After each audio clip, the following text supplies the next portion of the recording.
আমরা যেদিন জানতে পারি আমাদের চাকরি নাই, ওই দিন আমরা মাঠে কাজ করতেছি, ওই কর্মরত অবস্থায় জানেন মানে চাকরিটা নাই।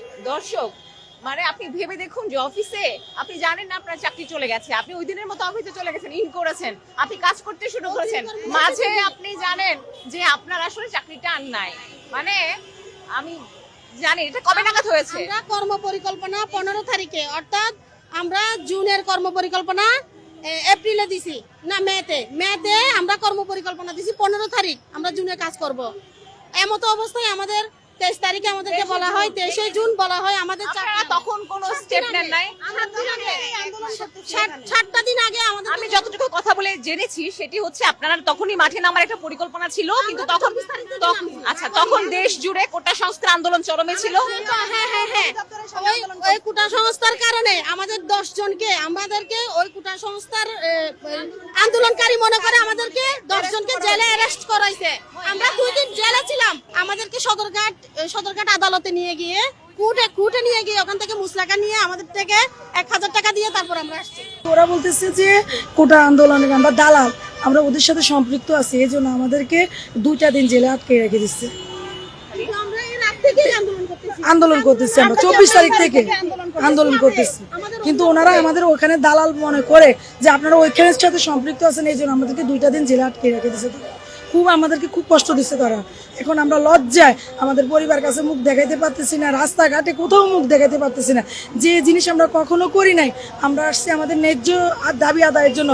এই সরকার আমাদেরকে পুরো পথে বসাই দিয়ে চলে গেছে, আমাদেরকে পুরো আমরা কারো কাছে মুখ দেখাইতে পারতেছি না। আমরা এই সরকার সমাজের কাছে আমরা মুখ দেখাইতে পারতেছি না। সবাই বলে যে ও জেলে গেছে, ও কোটা আন্দোলনের সাথে সম্পৃক্ত ছিল, ও জেলে গেছে।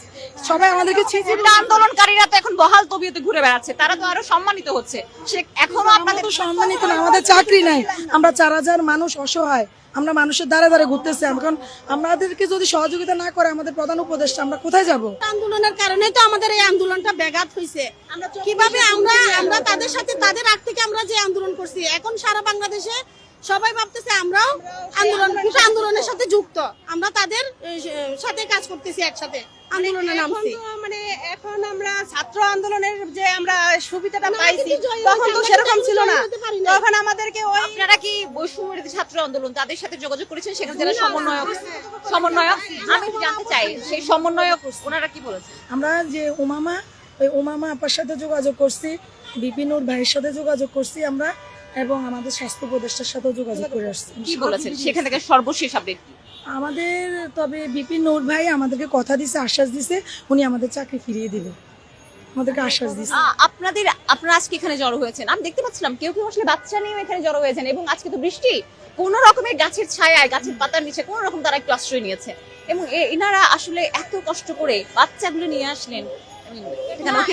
আমি বলি এখন আমাদের যেহেতু চাকরির দরকার, আমরা এখন বাচ্চাটা আজকে গর্ভবতী মেয়েরাও এখানে আসছে, কেন? তাদের জীবিকার জন্য। কথা বলতে চাই, আমি বলি আমাদের এখানে গর্ভবতী মেয়েরা আসছে, প্লাস যারা একদম শিশু 3 মাসের 2 মাসের বাচ্চা, এরা বলে যে আমরা এই বাচ্চাকে যদি পালতে হয়, 5টি মৌলিক চাহিদা আমাদের পূরণ করতে হয়, আমাদের টাকার প্রয়োজন, আমাদের চাকরির প্রয়োজন, আমাদের এই চাকরি ছাড়া আমাদের কোনো সম্বল নাই। আমরা এই যে আমাদের ডক্টর ইউনূস স্যার, উনি হচ্ছেন একজন নারী বান্ধব, উনি হচ্ছেন একজন নারী উদ্যোক্তা, নারীদেরকে ঘর থেকে বের করছেন উনি। আমরা ওনার কাছে আকুল আবেদন, আমরা নারীরা আমরা এই সম্মানটুকু নিয়ে, আমাদের এই চাকরিটুকু নিয়ে আমরা বেঁচে থাকতে চাই। আমরা দুইটা অন্য ভাত খেয়ে আমরা এই চাকরির মাধ্যমে আমরা মেয়েদের একটা স্বাধীনতা বোধ, আমার পারিবারিক একটা সাপোর্ট, সন্তানকে সুন্দর করে মানুষ করা, একটা সুন্দর ভবিষ্যৎ জাতি করার আমরা পারবো। এক পাও নড়বো না আমরা এখান থেকে, আমাদের তো অনেক কষ্ট করে আসছে এখানে। কোত্থেকে এসেছেন আপনি? আমরা চট্টগ্রাম থেকে আসছি। আপনি চট্টগ্রাম থেকে আসছেন? হ্যাঁ, চট্টগ্রাম রাঙ্গুনিয়া থেকে আসছি। আমি চট্টগ্রামের রাঙ্গুনিয়া চিনি। এত দূর থেকে আপনারা কি করে আসলেন? বাসে করে আসছি। আপনারা কি জোটবদ্ধ হয়ে আসছেন, অফিসে সবাই মিলে আসছেন নাকি কেবল আপনি? চট্টগ্রামের রাঙ্গুনিয়া থেকে কতজন আসছেন? রাঙ্গুনিয়াতে আমরা 47 জন আসছি। 47 জন চট্টগ্রাম থেকে আসছেন? আরে এই বাচ্চাটাকে কি করছেন এখানে, মানে এত দূর জার্নি? বাচ্চা কাকে দিয়ে আসবো? বাচ্চাকে এটার জন্য তো আমাদের চাকরি করা, এই জন্য চাকরি করতেছি না, একে কাকে দিয়ে আসবো আমি? তার মানে আপনারা এখানে আসলে সারা বাংলাদেশ থেকে জড়ো হয়েছেন? আমি জামালপুর থেকে আসছি। আমরা রাঙ্গুনিয়া, চট্টগ্রামের রাঙ্গুনিয়া থেকে? হ্যাঁ, সবারই তো বাচ্চা, কোন বাচ্চা? সবারই বাচ্চা। আমাদের বাচ্চাদের অনেক কষ্ট হচ্ছে, আমরা তো এই চাকরি থেকে বাচ্চাদেরকে খাওয়াই দাওয়াই, এখন আমাদের চাকরি চলে গেছে। টাকার জন্য যদি ভাবনা চিন্তা করি, ধার দেনা করে আসছি, কারণ যদি আমাদের চাকরিটা ফেরত পেতে পারি তাহলে আমাদের এই কষ্টটা দূর হবে, টাকাটা ফেরত দিতে যাব।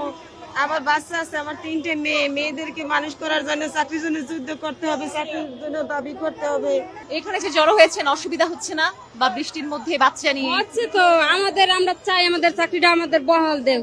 বাচ্চা কাচ্চা নিয়ে অনেকই আমাকে অসুবিধা হচ্ছে, আমাকে দিয়ে আবার তারপর কিনে নিচ্ছে চাকরিটা।